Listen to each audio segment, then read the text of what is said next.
ఈ ప్రదేశం మమతాను రాగాలకు నిలయం, క్రమశిక్షణకు మారుపేరు. నా అన్నవాళ్లు లేరు, నాకు అన్యాయం జరిగింది, నా గమ్యం ఏంటి అనుకునే చిన్నారి బాలబాలికలకు అమృత మార్గం, మరో జీవితానికి పునాది చైల్డ్ బాలల ఆశ్రమం అండ్ పాఠశాల.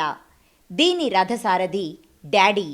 ఈ పాఠశాలలో ఉండే 150 మంది అనాథ బాలబాలికలకు ఆయనే తండ్రి. జీవితాలు కోల్పోయి వీధిన పడ్డ చిన్నారుల తలరాత మార్చేందుకు రైల్వే ఉద్యోగాన్ని త్యాగం చేశారు. ఈ పిల్లల మనసు గాయపడకూడదంటూ ఎక్కువ సమయం వారితోనే ఉంటూ తన కుటుంబానికి ప్రేమ అందించలేకపోయారు. స్కౌట్లో కమాండెంట్గా విపత్తుల్లో, యుద్ధ సమయాల్లో సేవలందించి రాష్ట్రపతి అవార్డు అందుకున్నా గర్వించక, సన్మానాలకు తల పైకెత్తకుండా ఇది నా మార్గం అంటూ మరో బ్రహ్మలా మారిన శరత్ బాబు విశాల కుటుంబం, బాలల ఆశ్రమ ప్రాంగణం. ఇదే బాలల ఆశ్రమ పాఠశాల. ఇతని సేవా దృక్పథానికి గ్రామం కదిలి వచ్చింది. మాకు భాగస్వామ్యం కల్పించండి అంటూ గ్రామానికి చివర ఉన్న భూమిని రైతులు స్వచ్ఛందంగా ఆశ్రమానికి దానం చేశారు.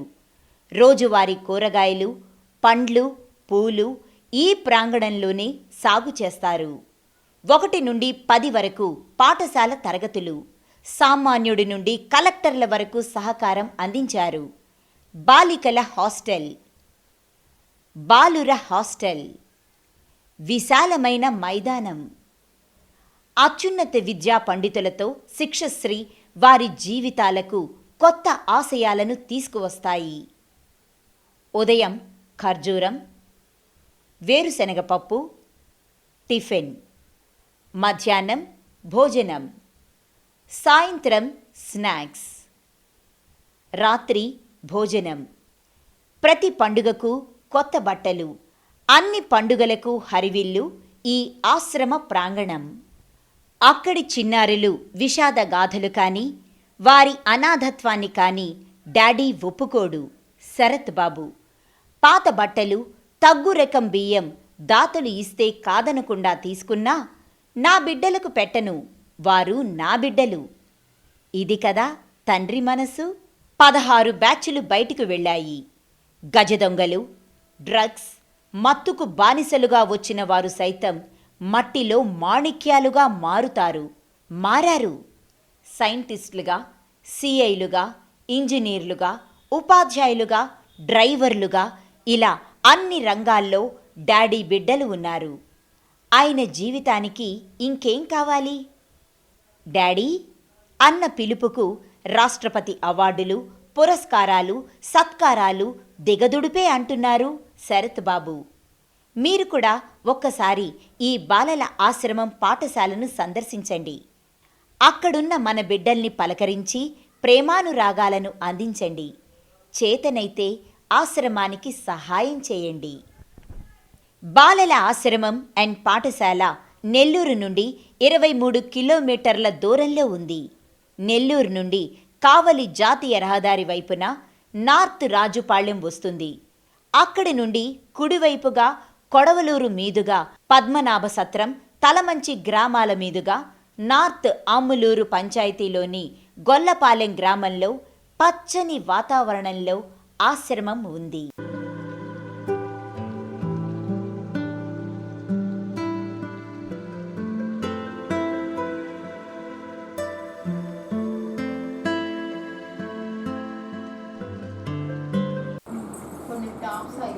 ఎవరు కుట్టారు నాన్న? మీకు టైలరింగ్ ఎవరు నేర్పిస్తారు? నువ్వు టైలరింగ్ ఎన్ని సంవత్సరాల నుంచి చేస్తున్నామ్మా? నీకెవరు టైలరింగ్ నేర్పిస్తారు? అందరికీ ఓకే. నీకు ఏమేమి కుట్టడం వచ్చు? ఓకే. నీ జీవిత లక్ష్యం ఏంటి? నువ్వు పెద్ద అయిన తర్వాత ఏం చేయాలని? నీ పేరు? నా పేరు మౌనిక. మాది బట్రకావలి. ప్రెసెంట్ నేను బీటెక్ ఫైనల్ ఇయర్ చదువుతున్నాను, సివిల్ బ్రాంచ్, డిపిఎస్ఐటి కావాలి. ఎన్ని సంవత్సరాల నుంచి ఈ ఆశ్రమంలో ఉన్నామ్మా? 4 years నుంచి ఇక్కడే చదువుతున్నాను. చిన్నప్పటి నుంచి ఇక్కడే చదువుకున్నాను. ఎన్ని సంవత్సరాల వయసు అప్పుడు ఇక్కడ చేరారు? 4 సంవత్సరాల వయసు అప్పటి నుంచి ఇక్కడే చదువుకుంటున్నాను. ఇప్పుడు నేను బీటెక్ చదువుతున్నాను. అంటే ప్రతి పని నేను ఇక్కడే నేర్చుకున్నాను. వంట దగ్గర నుంచి పని మిషన్ దగ్గర నుంచి. అమ్మా నాన్నమ్మ? మా ఫాదర్ చనిపోయారు చిన్నప్పుడే. చిన్నప్పుడే చనిపోయారు. మా మదర్ అప్పటి నుంచి హెల్త్ బాగాలేక మంచం మీద ఉంటుంది. అందువల్ల నేను మా బ్రదర్ ఇక్కడే చదువుకున్నాం. మా అన్నయ్య ఇప్పుడు సచివాలయంలో. మీరు ఎంతమంది మీ ఫ్యామిలీ మెంబర్స్? 6 members sir. అంటే నువ్వు ఎన్నో దానివి? నేను 5th సార్. ఆ తర్వాత మా బ్రదర్ ఉన్నాడు. తను కూడా ఇక్కడ 10th వరకు ఇక్కడే చదువుకొని ఇప్పుడు డిప్లొమా చేస్తున్నారు. మా అన్నయ్య ఏమో సచివాలయంలో జాబ్ చేస్తున్నారు. నీకు ఆశ్రమంలో ఎలా ఉంది ఇక్కడ? చాలా బాగుంది సార్. ఏమన్నా కొదువులు ఉన్నాయా? ఏం లేదు సార్. నిన్ను ఎలా చూస్తున్నారు ఇక్కడ? బాగా చూసుకుంటున్నారు సార్. అమ్మా బాగా చూసుకుంటున్నారు. నువ్వు పెద్ద అయితే ఏం కావాలని నేను కోరుకుంటున్నావు? అసిస్టెంట్ ఇంజనీరింగ్ అవ్వాలనుకుంటున్నాను సార్. రైల్వే డిపార్ట్మెంట్లో కానీ రోడ్డుకి కన్స్ట్రక్షన్ వర్క్ సంబంధించిన నేను పెద్ద అయ్యాక నాలాంటి వాళ్ళకి ఇంకొంచెం మందికి హెల్ప్ చేయాలి. మా దగ్గరికి వచ్చే పిల్లలంతా కష్టదశలో ఉన్న పిల్లలు సార్. వాళ్ళు ఏ టైంలో అన్నా వస్తారనమాట. వాళ్ళు రాగానే వాళ్ళు వేసుకున్న బట్టలు తీసి కాల్ చేసి మా దగ్గర ఉన్న సైజుల్లో వాళ్ళకి సరైన సైజు ఇచ్చి ప్రతిదీ కొత్తదే, అంటే వాళ్ళకి కొత్త లైఫ్ ఇస్తున్నట్టు ప్లేటు గ్లాసు ప్రతి ఒక్కటి ఇక్కడి నుంచి వాళ్ళకి మంచి లైఫ్ ఉన్నట్టు అనమాట. అలాగే అన్నీ కొత్తవే ఇస్తాం. ఇది వాటికి సంబంధించిన మెటీరియల్.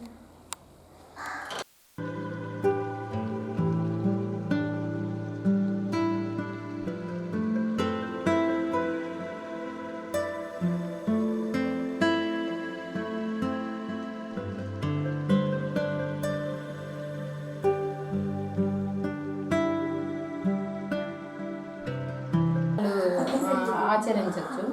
ఈ దేవుడికే పెట్టండి, ఈ మతాన్ని స్వీకరించండి అలాగా ఏం చెప్పరు. వాళ్ళకి నచ్చింది వాళ్ళు చేసుకోవచ్చు. అలాగే భగవద్గీత, ఖురాను, బైబిల్ అన్నిటినీ సమానంగా మేము ఇక్కడ పెట్టుకుంటాం.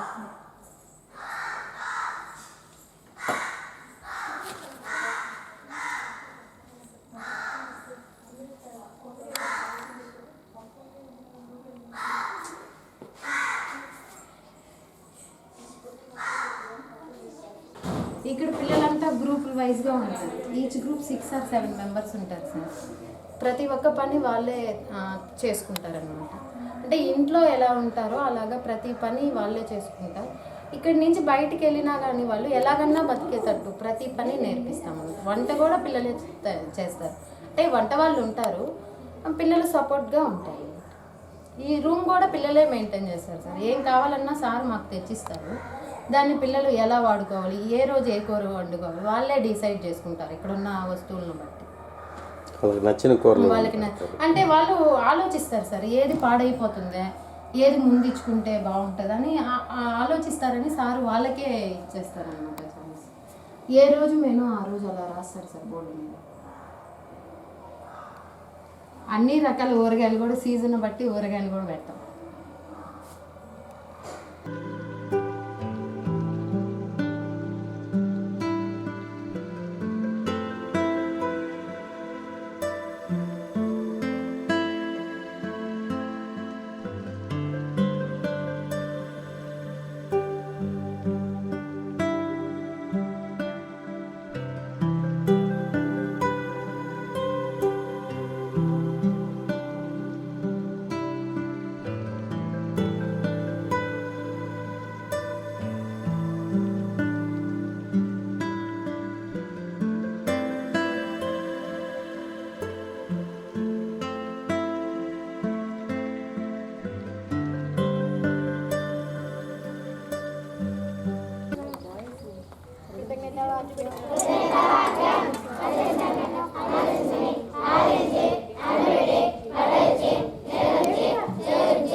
ఈ పాఠశాలలో పిల్లలకి మెనూ టైం మధ్యాహ్నం అవుతానే వీళ్ళందరికీ కూడా ఒక క్రమ పద్ధతిన టీచర్లందరికీ వడ్డీ ఇవ్వటం, అలాగే ఇక్కడ ఇన్ఛార్జిగా ఈయన వ్యవస్థాపకులైనటువంటి శరత్ బాబు గారు మెనూను పరిశీలించడం అన్నీ కూడా ఇక్కడ రోజు జరుగుతుంటాయి. ప్రస్తుతం ఇప్పుడు ఈ పిల్లలంతా కూడా భోంచేస్తున్నారు. వాళ్ళకి ఈరోజు మెనూ ఏం పెట్టారు, ఎలా ఉంటుందనేది మనం ఇక్కడ ఉన్నటువంటి శరత్ బాబు గారిని అడిగి తెలుసుకుందాం, అలాగే పిల్లలను కూడా అడిగి తెలుసుకుందాం. చెప్పండి సార్, ఇప్పుడు మెనూ ప్రతిరోజు మీరు ఒకటే మెయింటైన్ చేస్తారా, రకరకాలైనటువంటి మెనూస్ అని పెడుతుంటారు పిల్లలకి? నమస్కారం సార్. ఇక్కడ మామూలుగా మన కుటుంబంలో లాగానే వీళ్ళకి మెనూ ఇవ్వడం జరుగుతుంది. ఉదయాన్నే గర్ల్ చిల్డ్రన్కి 4 ఖర్జూరం పండ్లు, 1 స్పూన్ బెల్లము, 1 స్పూను వేయించి పొట్టు తీయకుండా వేరుశెనగపప్పు తినిపిస్తారు వాళ్ళ రక్త వృద్ధి కొరకు. తర్వాత కొద్దిసేపటి తర్వాత రాగి జావ ఇస్తారు. మన ఇంట్లో లాగానే ఒకరోజు ఉప్మా, ఒకరోజు పొంగలి, ఒకరోజు ఇడ్లీ, సెలవు దినాల్లో దోశ, బన్సీ రవ్వ ఉప్మా, ఒక్కోసారి కిచిడి ఇలాంటివి చేసి పెడతారు. ముఖ్యంగా వాళ్ళకి ఏది కావాలో అది వండుకుని, ఎందుకంటే వంటలో ప్రధానమైన పాత్ర వహించేది వాళ్ళే ప్రతిరోజు, అందువల్ల వాళ్ళకి ఏం కావాలో వాళ్ళు వండుకుంటారు. తర్వాత 27 రకాల కూరగాయలు ఇంచుమించు మన ప్రాంగణంలోనే పండుతాయి. సో వాటితోటి అక్కడ వాళ్ళు ఏది నచ్చితే అవి తీసుకుని వచ్చి రకరకాలుగా కూరలు వండుకుంటారు. ఇంక్లూడింగ్ కాలీఫ్లవర్ అండ్ క్యాబేజ్ అన్నీ కూడా ఇక్కడ మనకి పండుతాయి. సీజన్లో లేనివి మార్కెట్ నుంచి ఎప్పటికప్పుడు తెచ్చి దాన్ని ప్రొక్యూర్ చేస్తాం. ఇక్కడ శాకాహార భోజనము మాత్రమే పెడతారు. మజ్జిగ లాంటివి ఎలా తిరిగి ఉంటాయి. మళ్ళీ సాయంత్రం ప్రతిరోజు స్నాక్స్, ఒకరోజు శనగ గుగ్గుళ్ళు, ఒకరోజు కేసరి, ఒకరోజు బఠానీ గుగ్గుళ్ళు, ఒకరోజు బెల్లం పొంగలి, ఒకరోజు అలసందల గుగ్గిళ్ళు, ఒకరోజు చక్కెర పొంగలి, బ్రెడ్ జామ్, ఇలాంటి రకరకాల వాళ్ళు తయారు చేసుకుని తింటారు. బజ్జీలు అట్లాంటివన్నీ కూడా. రాత్రికి భోజనం, ఒక రసం, ఒక తాళింపు తోటి ఒక భోజనం ఉంటుంది. పండుగ దినాల్లో ఆయా పండుగల్లో ఏమేమి చేస్తారో అవన్నీ కూడా వాళ్ళు చేసుకుని తినడం అనేది జరుగుతుంది. మెయిన్గా మెనూ పిల్లలకి ఇష్టమైంది వాళ్ళే సెలెక్ట్ చేసుకుని ఉంటుంది. ఇది 85% పిల్లల మేనేజ్మెంట్తో జరిగేటువంటి ఇన్స్టిట్యూషన్ కాబట్టి దాని గురించి పెద్ద వర్రీ అనేది ఉండదు. కొద్దిగా మేము పెద్దవాళ్ళుగా ఏంటంటే ఈ వారం రోజుల్లో బీట్రూట్ కవర్ అయిందా లేదా, క్యారెట్ కవర్ అయిందా లేదా, క్యాబేజీ కవర్ అయిందా లేదా, ఉల్లగడ్డ కవర్ అయిందా లేదా, ఆకుకూరలు ఒక 3 పూటలు పెట్టామా లేదా, ఎగ్ 2 రోజులు పెట్టామా లేదా, ఇలాంటి ఎక్కడైనా మిస్ప్లేస్ అయినాయా, అరటిపండు ఒక వారంలో 2 రోజులు ఇచ్చామా లేదా, బ్రెడ్ జాము 2 రోజులు పడిందా లేదా, ఇవి చూసుకుంటుంటాం. అంటే ఎక్కడైనా గ్యాప్ వస్తుందేమో ఈ పిల్లల మేనేజ్మెంట్లోని పరిశీలించి సలహా ఇస్తూ ఉంటాం. By the grace of God ఎప్పుడు కూడా ఇది భోజనానికి ఎటువంటి కొరవ లేకుండా జరిగింది. మీరు చెప్పేదాన్ని బట్టి చూస్తే మాత్రం మన ఇళ్ళల్లో మన పిల్లలకు కూడా పెట్టడం, ఆ విధంగా మీరు మెనూ కానీ ఉదయాన్నే మీరు ఖర్జూర పండ్లు పెట్టడం కానీ చాలా గొప్ప విషయం అండి. అది మీ ఆశయానికి, మీ పట్టుదలకి నిదర్శనంగా మాకు అర్థమవుతా ఉంది. మా పిల్లలు మీకు అందరికీ ఎంత తిన్నా అన్ని పెడతారా? పెడతారా? 2-3 సార్లు అడిగినా ఇబ్బంది లేదు. ఓకే, ఉదయం పూట ఏం పెడతారు టిఫిన్ మీకు? ఉదయాన్నే పొంగలి అట్లా పెడతారు సార్. ఈరోజు పొంగల్ పెట్టారు. ఓకే, బాగా చాలా బాగుంది సార్. ఓకే, భోజనం బాగుందా? కూరలన్నీ బాగున్నాయి? బాగుంటాయి సార్. నా పేరు నర్తన సార్. నర్తన, ఏ క్లాస్ చదువుతున్నావు? 9th class sir. Okay okay. ఎట్లా మీ భోజనం అంతా బాగున్నాయా? బాగుంటుంది సార్. తృప్తిగా పెడుతున్నారా? పెడతారు సార్. ఏ లోటు ఉండదు ఇక్కడ? ఉండదు సార్. మీరు ఏమని పిలుస్తారు ఇక్కడ ఇన్ఛార్జి గారిని? డాడీ డాడీ అని పిలుస్తాం సార్. డాడీ అని పిలుస్తారా? ఎందుకని అలా? మాకు కావాల్సినవన్నీ ఇస్తారు సార్. నాన్నలా చూసుకుంటారు సార్. ఏం పేరమ్మా? స్వాతి సార్. ఏ క్లాస్ చదువుతున్నావు? 7th class. 7th క్లాస్ చదువుతున్నావు. ఓకే, అన్ని బాగుంటాయి ఇక్కడ? స్టడీస్ అంతా బాగుంటాయా? బాగుంటాయి సార్. ఏ ఇబ్బంది లేకుండా చూసుకుంటారు? బాగా చూసుకుంటారు. మీరు తెచ్చుకుంటారా ఇక్కడే ఇస్తారు? ఇక్కడే ఇస్తారు సార్. మీరేం తెచ్చుకోరు అంతా ఇక్కడే? భోజనం బాగుంటుందా? బాగుంటుంది సార్. ఉదయం టిఫిన్ కానీ బాగుంటాయి నైట్ టైం పండుకునేటప్పుడు కానీ అన్నీ బాగుంటాయి సార్. ఇంట్లో ఉన్నట్టే ఉంటుంది, ఏ ఇబ్బంది లేదు. ఏం పేరమ్మా నీ పేరు? దివ్య సార్. దివ్య, ఏ చదువుతున్నావు? Degree first year. ఎక్కడ? Shri Bhargavi college sir, Nellore. నెల్లూరు శ్రీ భార్గవే. Okay okay. ఇప్పుడు మామూలుగా మీకు ఇక్కడ 10th వరకే కదా ఉండేది, ఇప్పుడు అక్కడ డిగ్రీ ఎవరు చదివిస్తున్నారు మిమ్మల్ని? డాడీయే సార్. మొత్తం ఆయన చూసుకుంటున్నాడు. మీకు మంచి చెడ్డ బట్టలు అన్నీ ఆయన, బుక్స్ కానీ అన్నీ? Okay okay. పేరెంట్స్ ఎలా చూసుకుంటారో డాడీ మమ్మీ కూడా అలాగే చూసుకుంటారు. డైలీ అప్ అండ్ డౌన్ చేస్తారా? లేదు సార్, హాలిడేస్ అయితే ఇక్కడికి వస్తాము. మామూలుగా కాలేజీలో హాస్టల్స్ ఉంటాయి కదా, అక్కడ ఉంటాం సార్. ఫీజులన్నీ ఎవరు కడతారు? డాడీయే కడతారు. అంతా ఆయన చూసుకుంటారు, మీకు తండ్రిలాగా చూసుకుంటారు.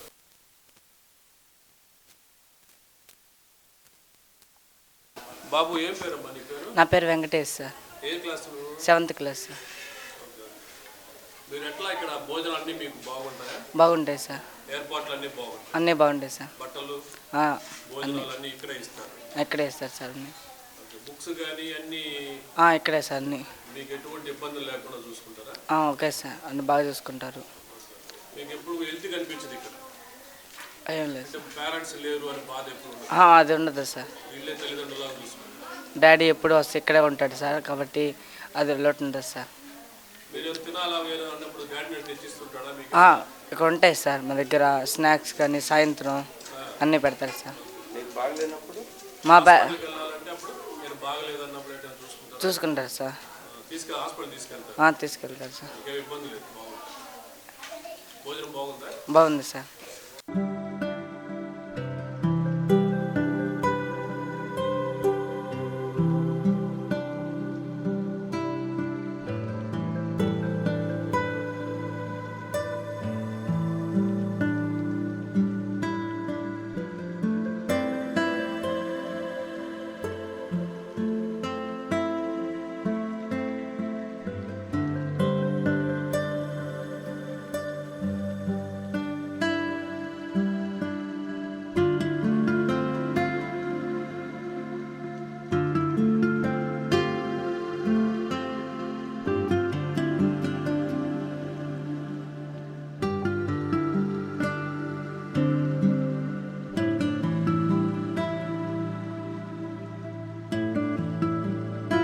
ఇక్కడ నుండి ఇక్కడ ఉన్న దర్పణంలో పడుతుంది.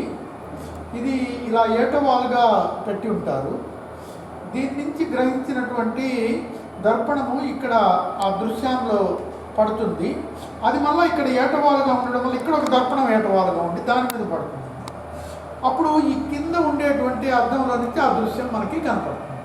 ఇది ఎక్కువగా సైనికులు ఉపయోగిస్తారు. వాళ్ళు రహస్యంగా శత్రువుల కదలికలని పసికట్టడానికి ఎక్కడో ఒక దగ్గర దాంకొని దీన్ని పెట్టి చూస్తారు. సపోజ్ ఈ బీరువా చాటును దాంకొని ఎలాగా అక్కడ ఎవరున్నారో ఇక్కడి నుంచి చూస్తే కనపడుతుంది. అలాగే ఇప్పుడు ఒక పాప కింద కూర్చోమ్మా పాప. ఇప్పుడు చూడండి, ఈ ఒక్క ఆబ్జెక్ట్ ఆ ఒక్క కొద్దిగా పైన ఉంది, ఈ పాప కింద ఉంది. ఆ ఎదురుగా పార్కు ఆ కుండీలన్నీ కనపడుతున్నాయమ్మా నీకు? అది పెరిస్కోప్. ఇది మీరేం చేయాలంటే అట్టల్ని కట్ చేసుకొని చిన్న అద్దాలు తెచ్చిస్తాం. మీరు ప్రాక్టికల్గా దీన్ని తయారు చేయాలి. ఇది ఆల్రెడీ రెడీమేడ్ పెరిస్కోప్. ఇది అలా కాకుండా మేము చిన్నతనంలో చదువుకున్నప్పుడు సైన్స్ మాస్టర్ తయారు చేయించాం. మీరు కూడా అలాగే తయారు చేయించుకోవాలి. సో ఇది ఈ దర్పణాల పాఠంలో ఇది చాలా ముఖ్యమైన అంశం. దీని పేరేంటి చెప్పండి? Periscope. Thank you.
Sporting founder